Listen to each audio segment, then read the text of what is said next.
Daily current affairs analysis UPSC civil service എക്സാമിനെ സംബന്ധിച്ച് വളരെ വളരെ ഇമ്പോർട്ടൻ്റ് ആണ്.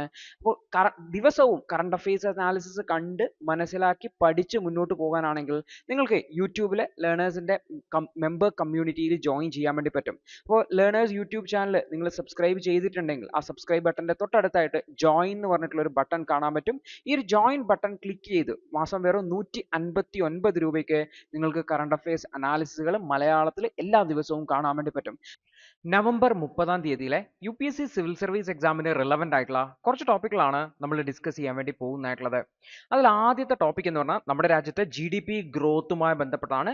Q2 GDP ഗ്രോത്ത് ഡാറ്റ വന്നിട്ടുണ്ടായിരുന്നു. 5.4% GDP ഗ്രോത്ത് ആയിട്ട് വന്നിട്ടുള്ളത്.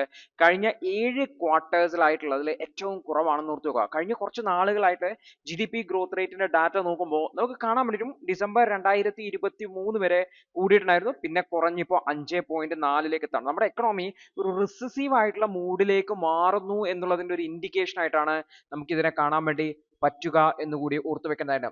അപ്പൊ ഇന്ത്യയുടെ real GDP growth second quarter July മുതൽ സെപ്റ്റംബർ വരെയാണ് സെക്കൻഡ് ക്വാർട്ടർ വരുന്നതായിട്ടുള്ളത്. അതിൽ 5.4% കണ്ടിട്ടുള്ളത്. കഴിഞ്ഞ 7 ക്വാർട്ടേഴ്സിലെ കമ്പയർ ചെയ്യുമ്പോൾ ഏറ്റവും കുറവാണ്. ഈ ഫൈനാൻഷ്യൽ ഇയറിലെ സാമ്പത്തിക വർഷത്തിലെ ആദ്യത്തെ ക്വാർട്ടറിൽ 6.7% കണ്ടിട്ടുണ്ടായിരുന്നു ഓർത്ത് വെക്കുക. അപ്പൊ ഇത് ഇന്ത്യൻ GDP-യിൽ കാര്യമായിട്ടുള്ള ഒരു സ്ലോ ഡൗണിനെയാണ് കാണിക്കുന്നതായിട്ടുള്ളത്.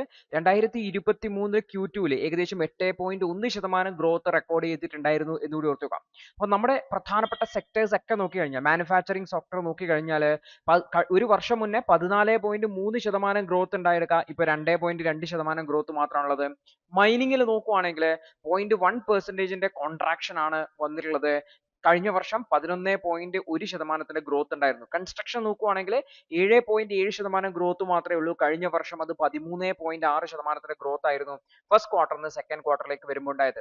അഗ്രികൾച്ചറിൽ 3.5% ഒരു ഗ്രോത്ത്, അതായത് കഴിഞ്ഞ വർഷത്തെ കമ്പയർ ചെയ്യുമ്പോൾ കൂടുതൽ ഗ്രോത്ത് നമുക്ക് അഗ്രികൾച്ചറൽ സെക്ടർ കാണാൻ പറ്റും. പക്ഷെ മറ്റ് സെക്ടറുകളിലെല്ലാം തന്നെ പിറകോട്ട് പോവുകയാണ് ചെയ്തത് എന്നുള്ളതാണ്. ഇപ്പൊ ഫിനാൻസ് മിനിസ്ട്രി ഈ ഒരു വർഷം 6.5 മുതൽ 6.7% വരെയുള്ള ഒരു ഗ്രോത്ത് ആണ് ഫുൾ ഇയറിലേക്ക് എക്സ്പെക്ട് ചെയ്യുന്നത്. പക്ഷെ അതിനു വേണ്ടിയിട്ട് ഇനിയുള്ള 2 ക്വാർട്ടേഴ്സിലെ കാര്യമായിട്ടുള്ള ഒരു റിക്കവറി, നല്ല ഗ്രോത്ത് റേറ്റ് ആവശ്യമാണ് എന്ന് കൂടി ഓർപ്പിക്കുന്നതായിട്ട്. അപ്പൊ ഇന്ത്യയുടെ ഈ ഒരു 2024-25 2 ക്വാർട്ടേഴ്സ് ചെയ്യുമ്പോൾ ഫസ്റ്റ് ഹാഫ് ആയി. ഈ ഒരു ഫസ്റ്റ് ഹാഫില് 6% മാത്രമാണ് ഗ്രോത്ത് റേറ്റ് കണ്ടിട്ടുള്ളത്. GDP ഗ്രോത്ത് റേറ്റ് 2022-23 വെച്ച് നോക്കുമ്പോൾ ഏറ്റവും സ്ലോവസ്റ്റ് ആണെന്ന് ഓർത്ത് വെക്കാം. ഫസ്റ്റ് ഹാഫ് 2023-24 ഫസ്റ്റ് ഹാഫിൽ, കഴിഞ്ഞ സാമ്പത്തിക വർഷത്തിന്റെ ഫസ്റ്റ് ഹാഫിൽ 8.2% ഗ്രോത്ത് റിപ്പോർട്ടഡ് ആയിട്ടുണ്ടെന്ന് ഓർത്ത് വെക്കാം.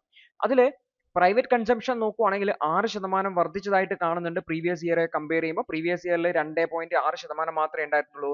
പക്ഷേ Q1 7.4% ആയിരുന്നു കൺസംഷൻ ഉണ്ടായിരുന്ന പ്രൈവറ്റ് കൺസംഷൻ. അത് 6%ത്തിലേക്ക് കുറഞ്ഞിട്ടുണ്ടെന്ന് ഓർത്ത് വെക്കാം. അപ്പോൾ GDP-യുടെ ഡാറ്റ പുറത്തേക്ക് വരുമ്പോൾ നമ്മുടെ രാജ്യത്ത് ഗ്രോത്തിന്റെ കുറവാണ്, അതായത് ഒരു റിസസീവ് ടെൻഡൻസി കാണിക്കുന്നുണ്ട് എന്നുള്ളതാണ് ഇമ്പോർട്ടന്റ് ആയിട്ടുള്ളത്. അത് എന്തുകൊണ്ടാണ് ഈ ഒരു സ്ലോ ഡൗണിന് കാരണം എന്ന് വെച്ചാൽ സെക്കൻഡ് ക്വാർട്ടർ നോക്കുമ്പോൾ പല കോർപ്പറേറ്റ് കമ്പനികളുടെയും ഏർണിംഗ് കുറഞ്ഞതായിട്ട് കാണുന്നുണ്ട്. വിചാരിച്ച പോലെ ഒരു ഏർണിംഗ് വന്നിട്ടില്ല. അതുപോലെ തന്നെ മാനുഫാക്ചറിങ് സെക്ടറിലും കാര്യമായിട്ടുള്ള ഒരു ഗ്രോത്ത് വന്നിട്ടില്ല എന്നുള്ളതാണ്. അതുപോലെ തന്നെ urban ഡിമാൻഡ് Q2 കാര്യമായിട്ട് കുറഞ്ഞിട്ടുണ്ട്. വിചാരിച്ചതുപോലെ വന്നിട്ടില്ല. അതും മറ്റൊരു കാരണമായിട്ട് പറയുന്നുണ്ട് എന്നുകൂടി ഓർത്തു വെക്കുക. അടുത്തൊരു വാർത്ത സൈക്ലോൺ ഫെഞ്ചലുമായി ബന്ധപ്പെട്ടാണ്. സൈക്ലോൺ ഫെഞ്ചൽ പുതുച്ചേരിയിലെ കോസ്റ്റിലേക്ക് കടക്കും എന്ന് പറഞ്ഞിട്ടുള്ള ഒരു വാർത്തയാണ് വന്നിട്ടുള്ളത്. അപ്പൊ സൈക്ലോൺ ഫെഞ്ചൽ എന്ന് പറഞ്ഞാൽ അത് ലാൻഡ് ഫോൾ ഉണ്ടാക്കാൻ പറ്റുന്ന പുതുച്ചേരിയിലാണ് എന്ന് പറഞ്ഞാണ്. ഹെവി റെയിൻഫോളും സ്ട്രോങ് വിൻസും കോസ്റ്റൽ ഡിസ്ട്രിക്ട്സിൽ ഉണ്ടാവുന്നുണ്ട് എന്നാണ് വാർത്ത പറഞ്ഞിട്ടുള്ളത്. അപ്പോൾ ചെന്നൈയിലുള്ള റീജിയണൽ മെട്രോളജിക്കൽ സെന്റർ ഈ ഒരു മേഖലയിൽ റെഡ് അലേർട്ട് പ്രഖ്യാപിച്ചു. എക്സ്ട്രീം റെയിൻഫോൾ ഉണ്ടാവും എന്ന് 7 കോസ്റ്റൽ ഡിസ്ട്രിക്റ്റുകളിൽ പറഞ്ഞിട്ടുണ്ട് എന്നുകൂടി ഓർത്ത് വെക്കാം. ഈ ഒരു സൈക്ലോൺ ഫെഞ്ചൽ എന്ന് പറഞ്ഞു കഴിഞ്ഞാൽ ബേ ഓഫ് ബംഗാളിൽ ഡെവലപ്പ് ചെയ്തിട്ടുള്ള ഒരു ട്രോപ്പിക്കൽ സൈക്ലോൺ ആണ്. നിങ്ങൾക്ക് കാണാൻ വേണ്ടി പറ്റും. ഇതിന്റെ പേര് ഫെഞ്ചൽ എന്ന പേര് സജസ്റ്റ് ചെയ്തിട്ടുള്ളത് സൗദി അറേബ്യ ആണ്. അവരുടെ അറബിക്കുള്ള ഒരു വാക്കാണ്. ഒരു ലിംഗ്വിസ്റ്റിക് ട്രഡീഷനെയും അവരുടെ കൾച്ചറൽ ഐഡന്റിറ്റിയും ഒക്കെ കാണിക്കുന്ന ഒരു വാക്കാണ് ഈ ഒരു ഫെഞ്ചൽ എന്ന് പറയുന്നത് കൂടി ഓർത്ത് വെക്കാം. അപ്പൊ ഇത് ലാൻഡ്ഫാൾ അല്ലെങ്കിൽ കരയിലേക്ക് പ്രവേശിക്കുന്നത് തമിഴ്നാട് പുതുച്ചേരി കോസ്റ്റിലാണെന്ന് ഓർത്ത് വെക്കുക. അതുകൊണ്ട് തന്നെ ഇവിടെ സ്ട്രോങ് ആയിട്ടുള്ള വിൻഡുകളും ഹെവി റെയിൻഫാളും ഉണ്ട്. വിൻഡ് സ്പീഡ് ഏകദേശം 70 to 80 km/h ആണ്. അതായത് അതുപോലെ തന്നെ മാക്സിമം 90 km/h വരെ ആയിരിക്കും എന്ന് കൂടി ഓർത്ത് വെക്കുക. അപ്പൊ സൈക്ലോൺ ഫെഞ്ചൽ എവിടെയാണ് ഡെവലപ്പ് ചെയ്തിട്ടുള്ളത് എന്നുള്ളത് ഓർത്തു വെക്കേണ്ടതായിട്ട്. ബേ ഓഫ് ബംഗാളിൽ ഡെവലപ്പ് ചെയ്ത സൈക്ലോൺ ആണ് സൈക്ലോൺ ഫെഞ്ചൽ എന്ന് ഓർത്തു വെക്കാൻ വേണ്ടിയിട്ട് ശ്രമിക്കുക.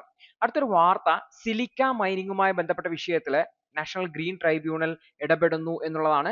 സെൻട്രൽ പൊല്യൂഷൻ കൺട്രോൾ ബോർഡിനോട് സിലിക്ക മൈനിങ്ങുമായി ബന്ധപ്പെട്ട് ഗൈഡ് ലൈൻസ് പബ്ലിഷ് ചെയ്യാൻ വേണ്ടി ആവശ്യപ്പെട്ടു എന്നുള്ളതാണ്. അപ്പൊ എന്താണ് സിലിക്ക മൈനിങ്, എന്താണ് ഇതിൽ NGT ഇടപെടാൻ കാരണം എന്നുള്ളതാണ് നമ്മൾ നോക്കാൻ വേണ്ടി പോകുന്നതായിട്ടുള്ളത്.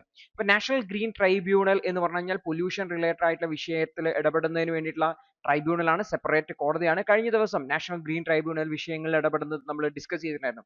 അപ്പോൾ national green tribunal central pollution control ബോർഡിനോട് ആവശ്യപ്പെടുകയാണ് സിലിക്ക മൈനിങ്ങുമായി ബന്ധപ്പെട്ട വിഷയത്തിൽ, അതുപോലെ അതിനെ വാഷ് ചെയ്തിട്ട് സിലിക്ക എക്സ്ട്രാക്ട് ചെയ്തിരുന്ന പ്ലാന്റുകളുടെ പ്രവർത്തനത്തെ സംബന്ധിച്ച് കൃത്യമായിട്ടുള്ള ഗൈഡ് ലൈൻസ് ഉണ്ടാക്കണം. കാരണം അവിടെ ജോലി ചെയ്യുന്ന ആൾക്കാർക്ക് ഒരുപാട് ഹെൽത്ത് റിസ്കുകളും അതുപോലെ എൻവയോൺമെന്റൽ ഇഷ്യൂസും ഉണ്ടാക്കുന്നുണ്ട് എന്നുള്ളതാണ്.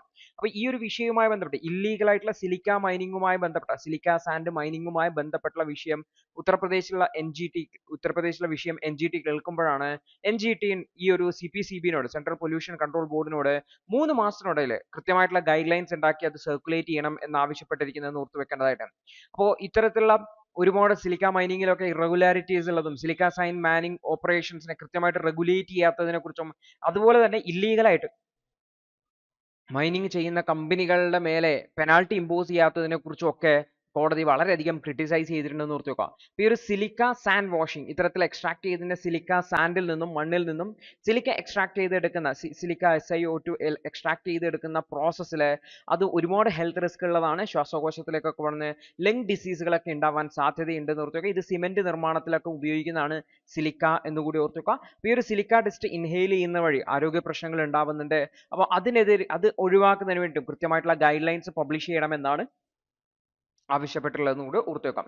അടുത്തൊരു വാർത്ത, വൺ നാഷൻ വൺ സബ്സ്ക്രിപ്ഷൻ എന്ന് പറയുന്ന ഒരു ഐഡിയ സെൻട്രൽ ഗവൺമെന്റ് പ്രപ്പോസ് ചെയ്തിട്ടുണ്ട്. അപ്പൊ എന്താണ് ഈ ഒരു one nation one subscription idea, എന്താണ് അതുമായി ബന്ധപ്പെട്ട ആശയങ്ങൾ എന്നാണ് ഈ ഒരു എഡിറ്റോറിയലിൽ ഡിസ്കസ് ചെയ്യുന്നിട്ടുള്ളത്. നമുക്ക് ബ്രീഫ് ആയിട്ട് നോക്കാം എന്താണ് സംഭവം എന്നുള്ളത്. വൺ നാഷൻ വൺ സബ്സ്ക്രിപ്ഷൻ എന്ന് പറയുമ്പോൾ നമ്മളുടെ എന്റർടൈൻമെന്റ് ചാനലുകളുടെ സബ്സ്ക്രിപ്ഷൻ അല്ല, ഇത് ആക്ച്വലി റിസർച്ചുമായി ബന്ധപ്പെട്ടുള്ള സംഭവമാണെന്ന് ഓർത്തു വെക്കേണ്ടതിന്. അതായത് നമ്മളിപ്പോൾ ഒരു റിസർച്ച് ചെയ്യുന്ന സമയത്ത് അവർ ആദ്യം ചെയ്യുകയെന്ന് വെച്ചാൽ ഒരുപാട് സ്റ്റഡീസ് നടത്തും, അല്ലെങ്കിൽ ഒരുപാട് നേരത്തെ അതേ വിഷയവുമായി ബന്ധപ്പെട്ട് പഠനങ്ങൾ നടത്തിയതിനെ പരിശോധിക്കുകയും അവരുടെ റിസർച്ച് ഔട്ട്കം എന്താണെന്ന് നോക്കുകയും ചെയ്യും. അതിന്റെ ബേസിസിലാണ് റിസർച്ച് ആക്ടിവിറ്റീസ് സ്റ്റാർട്ട് ചെയ്യുന്നതായിട്ടുള്ളത്. പക്ഷേ എന്താ പ്രശ്നം എന്ന് വെച്ചാൽ ഇത്തരത്തിലുള്ള റിസർച്ച് ആർട്ടിക്കിൾസ് പബ്ലിഷ് ചെയ്യുന്ന പ്ലാറ്റ്ഫോംസ്, പ്രത്യേകിച്ച് പബ്ലിഷർ അല്ല, അത് ആക്സസ് ചെയ്യുന്ന പ്ലാറ്റ്ഫോം വലിയ ഫീസ് ചാർജ് ചെയ്യും ഇത് ആക്സസ് ചെയ്യുന്നതിന് വേണ്ടിയിട്ട്. അതായത് ഒരു റിസർച്ച് ആർട്ടിക്കിൾ കിട്ടുന്നതിന് വേണ്ടിയിട്ട് ചിലപ്പോൾ നമ്മൾ $100 അല്ലെങ്കിൽ $30 ഒക്കെ കൊടുക്കേണ്ട സാഹചര്യത്തിലേക്ക് വരും ദി ഹിന്ദുവിന്റെ ഇന്നത്തെ വിശകലനം കണ്ടതിന് നന്ദി. നിങ്ങൾക്ക് ഇത് സഹായകരമായെന്ന് വിശ്വസിക്കുന്നു. ഇന്നത്തെ ബാക്കിയുള്ള വാർത്തകളുടെ വിശകലനത്തിനു വേണ്ടി ഞങ്ങളുടെ ന്യൂസ് അനാലിസിസ് ക്ലാസ്സിൽ ജോയിൻ ചെയ്ത് പഠിക്കാവുന്നതാണ്. ഒരു മാസം വെറും 159 രൂപയ്ക്ക് നിങ്ങളുടെ UPSC തയ്യാറെടുപ്പിന് ആവശ്യമായ എല്ലാ പ്രധാന വിശദാംശങ്ങളും ഉൾക്കൊള്ളുന്ന ഒരു സമഗ്രമായ ന്യൂസ് അനാലിസിസ് നിങ്ങൾക്ക് മലയാളത്തിൽ ലഭിക്കും. കൂടാതെ സിവിൽ സർവീസിനു വേണ്ടിയുള്ള ജനറൽ സ്റ്റഡീസ് ക്ലാസുകൾ കൂടി മലയാളത്തിൽ മനസ്സിലാക്കി പഠിക്കാൻ ഞങ്ങളുടെ ലേണേഴ്സ് അൺലിമിറ്റഡ് ക്ലാസ്സിൽ ജോയിൻ ചെയ്യാം. മാസം വെറും 1500 രൂപയ്ക്ക്.